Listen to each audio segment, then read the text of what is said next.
읽은 말씀 가지고 그리스도 예수 안에 있는 사람이라는 제목으로 하나님 말씀 증거하겠습니다. 우리가 읽었던 것처럼 오늘 본문은 유명한 탄식 한마디로 시작합니다. 오호라 나는 곤고한 사람이로다. 바울이 쓴 로마서 글이지만 편지이지만 여기서의 나는 바울 자신은 아닙니다. 오늘 제목인 그리스도 예수 안에 있는 사람과 정확히 아포짓에 있는 사람이에요. 반대편에 서 있는 사람이죠. 예수님 밖에, 예수님과 분리돼서 예수님과 상관없이 살아가는 어떤 가상의 한 사람입니다. 바울은 그런 사람이 어떤 현실을 겪게 되는지, 어떤 결과에 최종적으로 이를 수밖에 없는지를 이 나라고 하는 인물을 통해서 보여줍니다. 그런데 그 사람이 마침내 그런 자기 자신의 모습을 바라보면서 내뱉는 말이 이거예요. 오호라 나는 곤고한 사람이로다. 이 말은 몸이 피곤하다든지, 피곤하시죠? 몸이 피곤하다든지 마음이 지쳤다든지 아니면 삶이 쉽지 않다, 힘들다 이런 뜻이 아닙니다. 내 존재 자체가 비참하고 끔찍한 처지에 빠졌다 라는 탄식이에요. 그래서 여기 곤고하다라고 써있는 이 헬라어를 번역하면 이런 뜻, miserable, wretched. 이따 우리 찬양했지만 Amazing grace, how sweet the sound that saved a wretch like me 할 때 그 wretch가 이 곤고하다라는 뜻이에요. 그래서 그리스도와 분리된 인간이 결국 발견할 수밖에 없는 자신의 모습이 나는 참으로 비참한 인간입니다 라는 것입니다. 그렇다면 이 사람은 왜 자기 자신을 바라보면서 내 존재가 너무나 비참하다, 너무나 비참하다 왜 그렇게 느꼈을까요? 우리 24절 한번 다시 읽어보겠습니다. 24절입니다. 시작. 오호라 나는 곤고한 사람이로다. 이 사망의 몸에서 누가 나를 건져내랴. 이 사망의 몸이라는 것에서 건져줄 사람이 없기 때문입니다.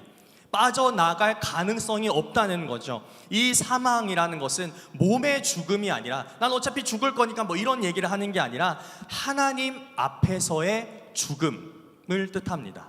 단절을 의미하기도 하고 무능, incompetency, 무능하다라는 걸 의미하기도 해요. 그러니까 하나님과 바른 관계를 맺고 그 관계를 잘 유지하기 위해서 내가 할 수 있는 게 아무것도 없다는 거예요. 무엇을 해도 하나님을 기쁘시게 할 수 없고 무엇을 해도 하나님 뜻에 완전히 순종할 수가 없는 거죠. 오히려 무엇을 하면 할수록 하나님과의 단절만 더 드러날 뿐이고 저렇게 하는 걸 보니까 하나님과 끊어져 있는 게 분명하네. 하나님이 원하시지 않는, 하나님과 상관없는 그런 열매만 계속해서 맺는 그 죽음의 몸에 갇혀버렸다. 그래서 나는 너무나 비참하다 라는 거예요. 그렇다면 하나님의 형상으로 존귀하게 창조된 인간이 왜 이토록 비참하게 되었고 하나님이 직접 빚어서 지으신 인간의 몸이 왜 죽음의 몸이 되어버린 걸까요? 우리 25절 하반절 같이 읽겠습니다. 시작. 그런즉 내 자신이 마음으로는 하나님의 법을 육신으로는 죄의 법을 섬기노라. 죄 때문이라는 거예요. 죄 때문이다. 여기서 섬기다라는 말은 종노릇한다라는 뜻이에요. 종노릇한다. 그냥 단순히 이렇게 잘 서빙하는 정도가 아니라 그냥 슬레이브로서 뭔가를 명령에 따라야만 하는 그런 거예요. 그러니까 죄라는 것이 내 몸을 인슬레이브해서 종으로 삼아서 죄라는 주인이 원하는 것을 위해서 죄가 정한 법을 따르도록 만든 거죠. 그래서 머리로는 하나님의 법을 알더라도 실제로 몸으로는 그거를 할 수 없는, 따를 수도 없고 따르지도 않는 그런 상태에 빠졌다는 거예요. 이것이 비참하다는 거예요. 뭔지 알겠는데 할 수 없어. 이게 좋은 걸 알겠는데 나는 그거를 할 마음도 없어. 할 마음도 안 생겨. 할 수도 없어. 할 능력이 없어. 이게 비참하다는 거예요. 사랑하는 여러분, 이게 누구의 처지라고요? 그리스도 예수 밖에 있는 사람이라고요. 밖에 있는 사람. 그래서 지금 이 순간 그리스도 예수 안에 있는 사람, 곧 예수님을 믿고 그분을 주인으로 모시는 관계 안에 이미 들어온 사람에게는 이 상태는 철저히 과거의 상태입니다. 물론 이 비참함이라는 것을 언제 얼마나 깊이 절감하는지는 사람마다 다를 수 있습니다. 어떤 사람은요, 예수님 만나기 전에 이런 비참함을 느끼기도 하고, 어떤 사람은 예수님 만난 후에 내가 예수님 만나기 전에 이렇게 비참한 상태였구나라는 걸 절감하기도 해요. 또 분명히 예수님 믿고 있는데 아직 그것을 깊이 자각하지 못한 분도 있을 수 있습니다. 중요한 건 그런 경험의 유무나 시점이 아닙니다. 지금 예수 그리스도 안에 있는 사람이라면 더 이상 이 비참함은 현재의 상태가 아니라 분명한 과거의 상태라는 겁니다. 7장은 과거이고 8장이 현재입니다. 그래서 나는 지금 그리스도 예수 안에 있습니다 라고 고백하시는 분들, 여기 대부분의 분들이라 생각하는데 그분들에게 권합니다. 이어지는 8장 1, 2, 3, 4절의 내용에서 이런 내용들의 귀를 기울이시면 좋겠어요. 첫 번째, 하나님께서 그런 비참함 속에 있었던 나를 위해서 무슨 일을 정확하게 하셨는가. 두 번째, 그 결과로 지금 나에게 어떠한 상태가 정확하게 주어져 있는가. 그리고 세 번째로, 그러한 상태 안에서 나는 어떤 삶을 살아갈 수 있는가. 한편 지금 이 순간 그리스도 예수 안에 있지 않은 사람에게 이 비참함은 철저히 현재의 상태입니다. 이 비참함을 실제로 느끼고 있는지 아닌지는 중요하지 않습니다. 하나님에 대해서, 자기 자신에 대해서 어떻게 생각하고 있는지도 상관없습니다. 만일 당신의 창조주 여호와 앞에, 당신의 구세주 예수 그리스도 앞에 한 번이라도 진심으로 무릎 꿇은 적 없고 그분을 당신의 주인으로, 왕으로, 하나님으로 받아들이지 않았다면 아직 예수님 밖에 있는 겁니다. 그런 분들에게 7장은 현재이고 8장은 약속입니다. 그래서 이 약속이 담긴 8장에서 이런 말씀을 들으셨으면 좋겠습니다. 첫 번째로는 하나님이 이미 당신을 위해 무슨 일을 하셨는가. 둘째로는 그것을 받아들일 때, 그런 일을 하셨군요, 받아들일 때 당신에게 무엇이 실제로 주어지는가. 셋째로, 그로 인해서 어떠한 새로운 삶이 열리게 되는가를 들어보시기 바랍니다. 이것은 막연한 미래의 이야기가 아닙니다. 지금 비참함에서 건져줄 유일한 길이 여기에 있는 겁니다. 이미 당신을 사랑하고 계시는 하나님께 손을 내밀면 그 약속은 오늘 당신에게도 복음이 될 것입니다. 곧 당신이 비참해서 영광으로 옮겨졌다는 좋은 소식이 되리라 믿습니다. 첫째로, 하나님은 비참함에 빠졌던 우리를 위해, 또는 지금 비참함 가운데 있는 우리를 위해 무엇을 하셨을까요?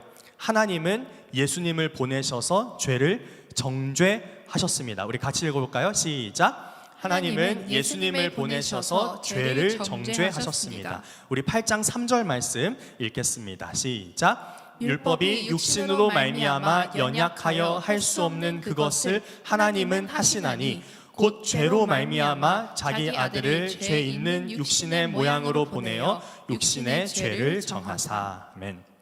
여기서 육신의 죄를 정하사라는 말은 조금 다르게 들으면은 육신이 죄가 있다라고 다르게 들을 수도 있지만, 조금 더 분명하게 말한다면 몸 안에 있는 죄를 정죄했다, 처벌했다 라는 뜻으로 이해하는 것이 좋습니다. 이 정죄라는 말은 아주 1절에 나오는 정죄함, 그러므로 그리스도 예수 안에 있는 자에게는 결코 정죄함이 없나니, 거기 나오는 그 정죄함과 같은 단어인데요, 하나님이 정죄하시는 대상이 몸이 아니라 몸 안에 있는 죄라는 거예요. 그래서 영어로 이렇게 써 있었죠. He condemned sin in the flesh 라고 써 있었습니다. 그 죄가 무엇입니까? 인간의 몸에 들어와서 그 몸을 인슬레이브해서, 노예로 부리면서 자기 법을 따르게 만든 것이었습니다. 처음에 하나님이 사람의 몸을 만드셨고 그 몸으로 어떤 삶을 살아야 하는지 가르치시기 위해서 하나님의 법을 주셨죠. 우리가 흔히 율법이라 부르는 법을 주셨습니다. 그런데 죄가 그 몸을 가로채서 스네치해가지고 휘어잡고 자기 법을 따르게 만든 거예요. 원래 법이라는 것은 그것이 지켜질 때 힘을 가지는 거거든요. 그런데 인간이 몸으로 죄의 법을 따르고 그걸 알든지 모르든지 상관없이 몸으로 실제로 죄의 법을 따르고 하나님의 법은 따르지 못하니까 그런 사람의 속에서도, 그리고 그런 사람들이 모여있는 곳에서도 하나님의 법은 점점 decreasing 되는 거죠. 약해지는 거예요. 그래서 그 목적을 이루지 못하게 된 거죠. 자, 그렇다면 퀴즈. 여기서 지금 몸이 나왔고요, 그리고 하나님의 법이 나왔고요, 죄가 나왔습니다. 셋 중에 누가 빌런일까요? 몸, 법, 죄. 같이 해볼까요? 하나, 둘, 셋. 죄죠. 죄가 빌런입니다. 그래서 하나님은 그 죄라는 빌런을 정죄하시기 위해서 예수님을 보내신 거예요. 그리고 과거와 현재와 미래의 모든 죄를 그 예수님의 몸에 담아서 예수님을 죄 그 자체로 만드셨다고 말씀합니다. 우리 고린도후서 5장 21절 말씀 같이 읽어볼까요? 시작. 하나님이 죄를 알지도 못하신 이를 우리를 대신하여 죄로 삼으신 것은 우리로 하여금 그 안에서 하나님의 의가 되게 하려 하심이라. 아멘. 그렇게 하나님은 예수님의 그 몸을 죄의 덩어리로 만들어서 십자가에 죽게 하심으로써 죄를 심판하셨습니다. 그리고는 어떤 일이 일어났죠? 그 몸을 다시 살아나게 하심으로써 죄가 더 이상 그 몸을 지배하지 못하도록 하신 거죠. 우리가 뭔가 이런 게 있는데 이게 뭐가 묻어서 더러워졌으면, 물론 여기는 방수가 되니까 이제 물에 집어넣죠. 물에 집어넣었다 빼면 얘는 있고 더러운 거는 씻어진 거죠. 그런 겁니다. 예수님의 몸에 죄를 담아서 예수님의 몸을 죽이셨다가, 그래서 죄까지 같이 죽이셨다가 몸을 다시 살림으로써 죄만 떨어져 나가게 하신 것, 그것이 십자가에서 일어난 일이라는 거예요. 그래서 예수 그리스도 안에 있는 사람, 곧 예수님을 믿고 나의 주인이시며 왕이심을 인격적으로 받아들인 사람들은 이제 예수님과 하나가 됩니다. 그분과 연합함으로 그분의 몸이 곧 나의 몸으로 주어지는 거예요. 십자가에서 죽으시고 다시 살아나신 몸, 죄가 처단되고 씻어져서 더 이상 왕노릇 할 수 없는 몸, 죄의 법에 매일 필요도 없고 그것을 따를 필요도 없는 새로운 몸으로 다시 태어난 것입니다. 우리 고린도후서 5장 17절 말씀 같이 읽겠습니다. 시작. 그런즉 누구든지 그리스도 안에 있으면 새로운 피조물이라. 이전 것은 지나갔으니 보라 새 것이 되었도다. 아멘. 그 자유, 그 해방, 그 새로움이 8장 2절에서 이렇게 선언됩니다. 8장 2절 읽겠습니다. 시작. 이는 그리스도 예수 안에 있는 생명의 성령의 법이 죄와 사망의 법에서 너를 해방하였음이라. 아멘. 그래서 둘째로 그리스도 예수 안에 있는 사람에게는 죄로부터의 자유가 주어졌습니다. 우리 같이 읽어볼까요? 시작. 그리스도 예수 안에 있는 사람에게는 죄로부터의 자유가 주어졌습니다. 아멘. 달리 말하면 예수 그리스도를 주인으로 받아들일 때 하나님께서 주시겠다고 약속하시는 것이 바로 이 죄로부터의 자유라는 것입니다. 이 자유는 말 그대로 죄의 지배에서 벗어나는 것입니다. 마치 이스라엘 백성들이 이집트 땅에서 탈출한 후에 더 이상 이 파라오의 권세 아래 있지 않게 된 것과 같은 자유입니다. 그래서 이 자유는 우리가 애써서 얻어낸 것이 아닙니다. 주어진 것입니다. 나의 업적으로 취한 것이 아니라 하나님의 은혜로 선물 받은 것입니다. 자격을 갖추었기 때문이 아니라 하나님이 선포하셨기 때문에 유효한 것입니다. 내가 받을 만해서, 내가 그럴 만한 사람이라서 받게 된 게 아니라 하나님이 우리에게 주기를 원하셨기 때문에 나 자신을 포함한 그 누구도 막을 수 없고 누구도 이의를 제기할 수 없는 것입니다. 아무런 자격도 없는 나를 위해, 아무런 소망도 없는 나를 위해 변함없이 끊임없이 사랑한다, 사랑한다, 사랑한다 말하시며 그 사랑의 증거로 예수님을 보내셔서 우리 몸을 지배하던 죄를 제거하시고 그 죄로부터의 자유를 선물로 주신 것입니다. 이제 이 선물을 두 손 내밀어서 감사함으로 받는 것이 믿음입니다.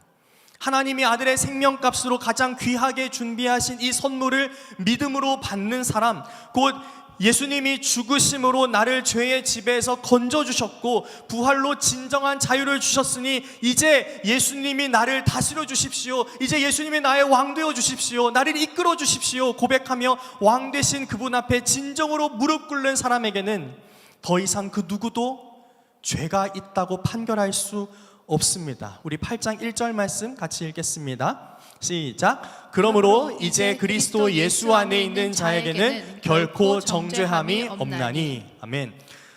사랑하는 여러분, 아직 예수 그리스도 안에 있지 않으십니까? 이것이 여러분에게 주시는 약속입니다. 이 약속을 믿어보시지 않겠습니까? 약속하신 대로 이루시는 이 예수님의 선물을 손 내밀어서 여러분 자신의 것으로 받으시기를 축복합니다. 그리고 이미 그 믿음으로 예수님 안에 계신 성도 여러분, 이것이 우리의 확신입니다. 그 확신으로 외치는 고백이 바로 이것입니다. 이제 나는 옛사람 아니요 사망에서 건지신 주의 자녀이니 그 한없는 주의 사랑 안에 기쁨으로 걸어가겠네. 그 기쁨으로 걸어가는 그 길은 무엇일까요? 도대체 그 기쁨으로 무슨 길을 걸어가야 할까요? 8장 4절에서 그 길이 무엇인지를 이야기해 줍니다. 우리 8장 4절 말씀 읽겠습니다. 육신을 따르지 않고 그 영을 따라 행하는 우리에게 율법의 요구가 이루어지게 하려 하심이니라. 아멘. 하나님이 예수님을 보내셔서 죄를 정죄하시고 죄 네가 잘못이야, 너한테 죄가 있어, 그리고 우리를 죄의 지배에서 건져내시며 정죄함으로부터 자유롭게 하신 목적은 단지 우리를 편하게 하시기 위함이 아닙니다. 율법의 requirement, 곧 하나님을 사랑하고 이웃을 사랑하는 그 삶을 실제로 살아가게 하시기 위함입니다. 아까 죄가 우리가 하지 못하게 한 것이 그거였잖아요. 아는데 못하게 하는 것, 그래서 그 목적이 이루어지지 못하게 하는 거였는데 하나님이 그 죄를 이제 우리 몸에서 제거하심으로써 이제 그걸 할 수 있게 하신다는 거죠. 그래서 마지막 셋째로 그리스도 예수 안에 있는 사람은 이제 사랑의 삶을 살아갑니다. 우리 같이 읽어볼까요? 시작. 그리스도 예수 안에 있는 사람은 사랑의 삶을 살아갑니다. 달리 말하면 예수 그리스도를 주인으로 받아들이고 그분 안으로 들어갈 때 비로소 사랑의 삶을 살 수 있게 된다는 것입니다. 아까 말씀드렸던 것처럼 죄가 몸을 지배하고 있을 때는 결코 참된 사랑을 할 수가 없습니다. 내 안에 그 몸을 지배하고 있는 죄가, 그 사탄이 어떻게든 가로막고 방해하고 못하게 만들기 때문입니다. 심지어 우리가 죄로부터 자유함을 얻은 후에도 사탄은 끊임없이 우리의 그 사랑의 방향을 흔들어 놓으려고 합니다. 사랑을 하는 것 같은데 뭔가 잘못되게 만드는 거예요. 하나님 아닌 다른 것을 사랑하는 것이 마치 하나님을 사랑하는 것인 것처럼 속이기도 하고요. 나 자신의 여전히 부족한 그 모습들을 막 들춰내면서 너 사랑할 능력 없잖아, 너 마음 가운데 사랑이 없잖아, 그렇게 속삭일 때도 있고요. 또는 사랑받는 데서 만족하게 하고 사랑하는 자리까지 나아가지 못하게 하기도 합니다. 그 정도면 됐잖아, 귀찮게 뭘 또 예전에 사랑을 주었다가 상처받았던 기억들을 막 이따만큼 부풀려서 이래도 또 할 거야, 이래도 할 거야, 또 그렇게 될 건데 라고 겁을 주기도 합니다. 심지어 사랑하지 못하는 모습을 보일 때면 그러니까 너 아직 먼 거야, 아직 멀었어, 안 돼, 넌 안 되는 거야, 너를 통해서는 하나님이 그거 안 원하실걸? 그러면서 다시 막 주저앉히고 정죄를 시도하기도 합니다. 그래서 어쩌면 우리가 가장 먼저 또는 가장 쉽게 포기해버리고 마는 것이 사랑인지도 모르겠습니다. 이 정도면 되잖아, 그것까지 해야 돼? 충분하지 않을까? 하지만 하나님의 뜻은 분명합니다. 하나님이 우리를 창조하시고 구원하신 목적이 사랑이라는 겁니다. 그리고 하나님께서 그것을 목적으로 두셨으니 그것을 반드시 이루시겠다는 것입니다. 그래서 성령의 열매가 이렇게 시작되죠. 사랑과 이 모든 것을 금할 법이 없느니라.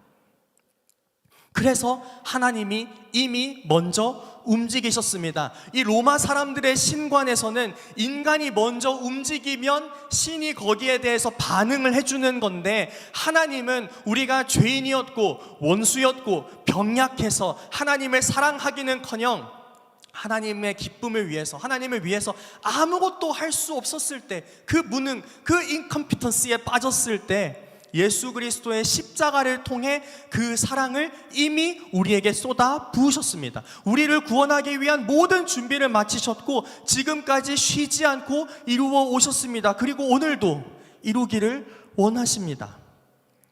아직 그리스도 예수 안에 있지 않으십니까? 하나님께서 당신을 사랑하십니다. 당신을 죄로부터 해방시키시고 진정한 자유를 주는 이 사랑을 마음 열어 받아들이시길 바랍니다. 그러면 당신도 사랑할 수 있습니다. 하나님을 사랑할 수 있고, 당신 자신을 사랑할 수 있고, 다른 사람을 사랑할 수 있고, 세상에 그 사랑을 번지게 하는 복되고 풍성한 삶이 약속되어 있습니다. 하나님 사랑 그 자체이신 예수 그리스도 안에서만 가능한 그 사랑의 삶, 그 새로운 삶이 오늘 밤 시작되기를 축복합니다. 지금 그리스도 예수 안에 있는 성도 여러분, 하나님께서 예수님을 통해 우리에게 베푸시고 보여주신 그 사랑이 이제 우리의 사랑이 되길 소원합니다. 예수님의 사랑은 결코 우리가 닿거나 흉내낼 수 없는 어떤 이상이나 신기루 같은 것이 아닙니다. 그건 그거고 우리가 할 수 있는 건 요만큼이지가 아니라 예수님 분명히 말씀하셨습니다. 우리 요한복음 13장 34절 35절 말씀 같이 읽겠습니다. 시작. 새 계명을 너희에게 주노니 서로 사랑하라. 내가 너희를 사랑한 것 같이 너희도 서로 사랑하라. 너희가 서로 사랑하면 이로써 모든 사람이 너희가 내 제자인 줄 알리라. 아멘.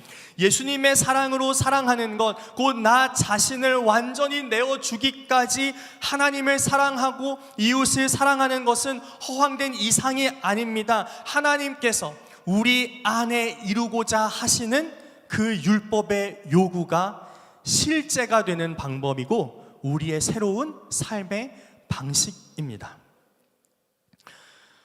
그 실제적인 증거를 저에게 경험하게 하신 것이 있어서 나누기를 원하는데요.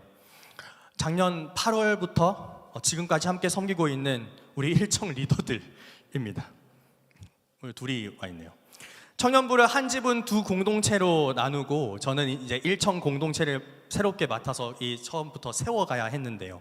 감사하게도 4명, 여기 있는 성경이 재현이뿐만 아니라 찬미와 서연이까지 4명의 리더가 세워졌지만 기대와 두려움, 이 둘 중에 뭐가 큰 거지? 기대가 큰 걸까? 두려움이 큰 걸까? 분간할 수 없을 만큼 두 가지가 공존했던 처음의 시간이었습니다. 그때 이제 우리 일청 회장님이 모임 때마다 막 입버릇처럼 얘기하던 게 있었어요. 우리가 사랑하자. 그래서 우리가 사랑하는 공동체 됐으면 좋겠다. 맨날 사랑 이야기를 했던 거예요. 그래서 모두가 동의했고, 그래서 이제 그것을 위해서 우리가 뭐 따로 또 같이 무엇을 할 수 있을지를 열심히 고민했습니다. 뭘 하면 좋을까? 어떻게 하면 좋을까? 어떻게 우리가 섬기면 우리가 사랑의 공동체가 될 수 있을까? 그래서 저도 리더들에게 뒤지지 않으려고 부지런히 나름대로는 움직였던 것 같습니다. 시간을 드리고 돈을 드리고 힘을 드리고 해서 예수님을 가르치고 예수님을 보여주고 예수님을 나누는 데 열심을 냈었습니다. 그러자 우리 리더들을 통해서 놀라운 일들이 벌어지기 시작해요. 학교 공부, 뭐 직장일, 실습 등등등 뭐 거기다가 리더 모임 일주일에 한 번 해야 되죠. 제자 훈련 해야 되죠. 이 감당하는 바쁜 일상 속에서도 자기들 팀원들 데려다가 밥 먹이고 삶을 나누고 막 밤에 모여서 큐티 모임까지 하는 거예요. 그뿐인가요? 막 1대1로 앉혀놓고 3주씩 4주씩 복음을 전하기 시작해요. 그래서 막 커트방에 올라옵니다. 오늘 누구누구한테 복음 전합니다. 기도해 주세요. 오늘 누구누구 예수님 영접하기로 했습니다. 다음은 누구누구입니다. 여기 그 누구누구에 해당하는 친구들 여기 있습니다. 물론 기쁘고 보람찬 순간만 있었던 건 아닐 겁니다. 눈물겨운 시간도 있었을 거예요. 더 잘하고 싶은데, 한 사람이라도 더 챙기고 싶은데 내가 부족해서 시간이나 여건의 한계 때문에 그렇게 하지 못했을 때가 있었을 겁니다. 어떤 사람에게는 나름 최선을 다해서 막 이렇게 베풀고 섬기고 사랑을 쏟아 부었는데도 요지부동 반응이 없거나 마음이 열리지 않았던 때도 있었을 겁니다. 또는 뭐 구조적이나 시스템의 벽에 부딪히면서 몸과 마음이 무너지는 경험도 했을 거고요. 또 우리끼리 간혹 서로 삐걱거릴 때는 짜증도 났겠죠. 어쩌면 누군가는 하나님이나 저를 원망한 적도 있었을지도 모르겠습니다. 하지만 그럼에도 불구하고 여전히 사랑하고 있더라고요. 그리고 어느샌가 제가 이제 이 친구들한테 사랑받고 있더라고요. 몇 주 전에 이제 리더 모임 마치고 저는 이제 제 차로 다른 리더인 성경이 차로 이렇게 갈림길에서 이렇게 헤어지는데 갑자기 창문이 쪼로록 내려오더니 넷이서 막 손을 흔드는 거예요. 빨빨 막 하는 거예요. 엄청 행복한 표정으로 막 손을 흔들었던 그 순간을 사실 저는 얘들한테 말은 안 했지만 꽤 오랫동안 잊지 못할 것 같습니다. 끝나서 행복했던 건지는 잘 모르겠지만 저한테는 굉장히 지금 뇌리에 박혀서 꽤 오랫동안 갈 것 같은 순간이었습니다. 저는 그 장면 속에서 본 것 같습니다. 하나님께서 우리 가운데 사랑을 이루고 계신다라는 사실을 말입니다. 그리스도 예수 안에 있으면 사랑할 수 없던 사람이 사랑하게 됩니다. 눈물을 흘리며 사랑을 포기했던 사람이 눈물을 흘리며 다시 사랑하게 됩니다. 나의 한계 앞에 주저앉았던 사람이 하나님의 사랑 때문에 다시 일어나 사랑하게 됩니다. 저는 이것이 그리스도 예수 안에 있는 사랑의 삶, 곧 새로운 삶이라고 저는 믿습니다. 그래서 저는 이 고백을 나누면서 이 말씀을 마지막으로 함께 선포하기를 원하는데요. 7장 25절 상반절 말씀입니다. 우리 같이 읽겠습니다. 시작. 우리 주 예수 그리스도로 말미암아 하나님께 감사하리로다. 우리 한 번 더 읽겠습니다. 우리 주 예수 그리스도로 말미암아 하나님께 감사하리로다. 아멘. 우리가 죄의 비참함에 빠져 있었을 때 하나님은 예수님을 세상에 보내셔서 그 죄를 정죄하시고 우리를 죄로부터 자유하게 하셨습니다. 바로 그 하나님의 은혜가 오늘 우리에게 있습니다. 그래서 우리는 사랑할 수 있고 사랑받을 수 있고 또 사랑을 흘려보낼 수 있습니다. 그리스도 예수 안에서 사랑할 수 있다는 것, 사랑받을 수 있다는 것, 사랑의 이야기를 나눌 수 있다는 것이 너무나 큰 은혜입니다. 그래서 우리는 감사할 수밖에 없습니다.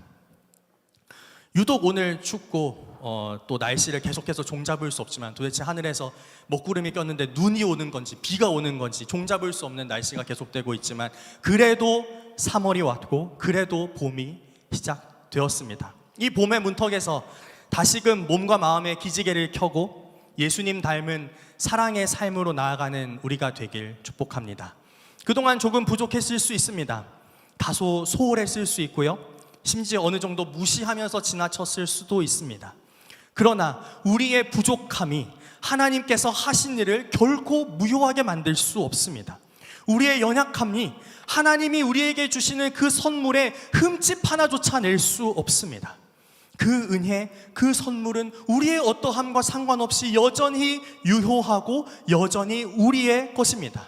그렇기에 오늘 우리는 다시 한번 이 복음 앞에 섭니다. 하나님이 무엇을 하셨는지, 하나님께서 우리에게 무엇을 주셨는지, 그래서 우리가 이제 어떤 삶을 살 수 있게 되었는지를 다시 마음에 새깁니다. 이 말씀을 듣고 이 말씀의 인도함을 받는 오늘의 기도 가운데 그리고 앞으로의 삶 가운데 우리에게 가장 필요한 예수님의 사랑이 더욱 가득하기를 축원합니다.